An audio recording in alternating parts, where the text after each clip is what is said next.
what seems to come up over and over in the New Age literature and its variants is people talking about vibrations. You've got the Beach Boys writing about good vibrations. The yogis talking about vibrational states and so forth. What's with that? What are people talking about when they're talking about their vibrational state? Is there a scientific basis to it?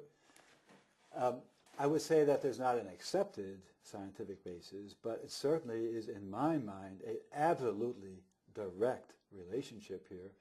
Don't forget that I keep talking about how the conscious state is one that involves the mind's resonance with the quantum hologram field of the universe.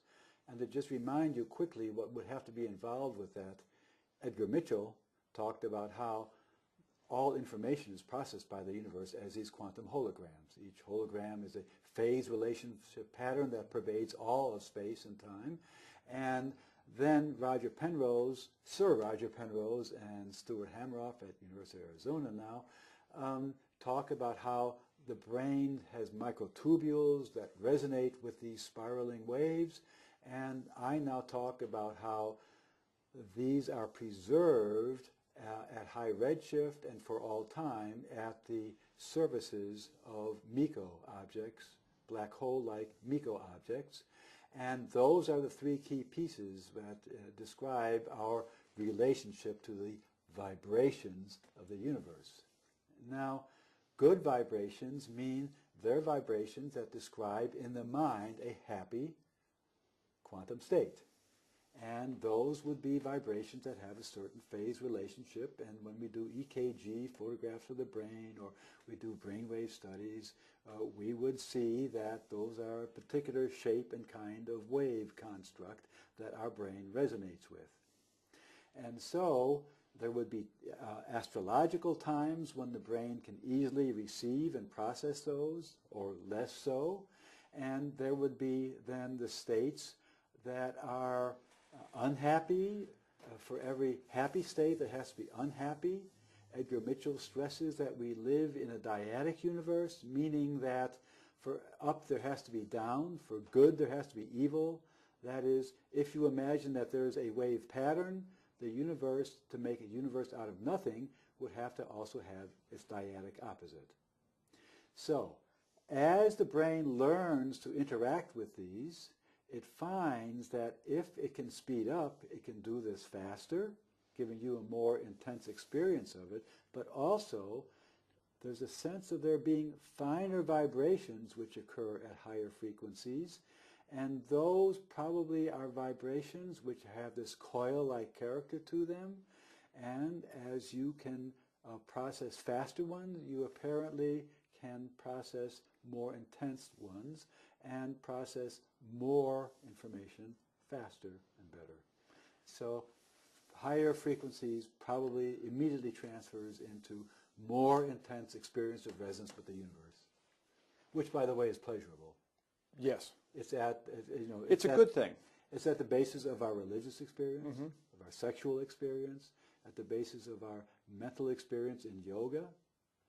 And remember, I've also stressed that these waveforms in the universe are the spiral ones. I've told you that the oscillating quadrupole waveforms in 3 dimensions, those are the ones that describe mass. The coil ones are the conscious-bearing ones.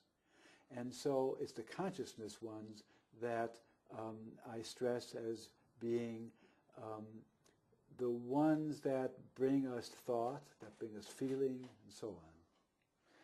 Could we also say that regulating vibrational states also could conceivably change our perception of time and where experiences have been, or will be in our lives? Absolutely. And so here, remember that when you talk about the aspect of the universe that describes the phase relationships of the universe, those phase relationships are seen as the Fourier transforms of real objects, that is, XYZ structure in the universe.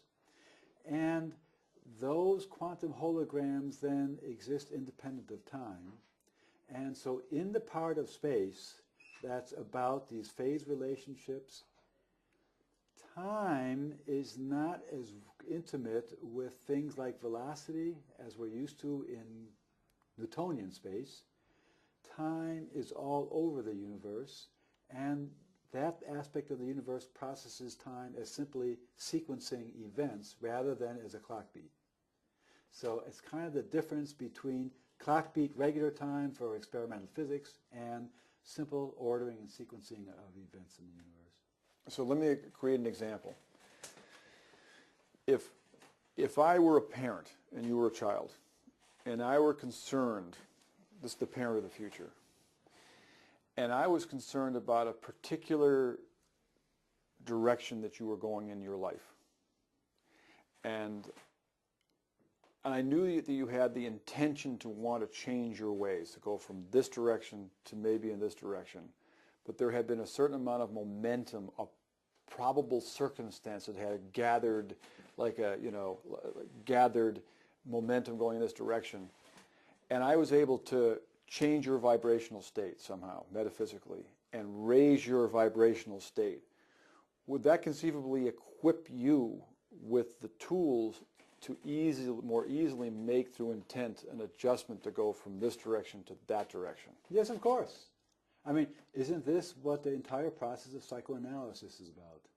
It's encouraging people to come to terms precisely with what is their motivation for this behavior and that behavior and that behavior viewed destructive, to be able to see them, almost hold them in their hands and say, oh yes, now I see where my mind indulges in that behavior, or it responds to those, and that puts you now in a position to see them in perspective and make the choice.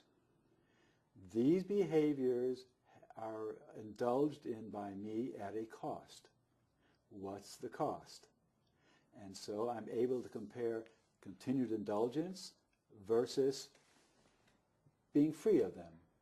Now I now see the two possible states of brain activity, and now I'm able to make a sensible cost-benefit comparison of them and a decision which way I want to proceed.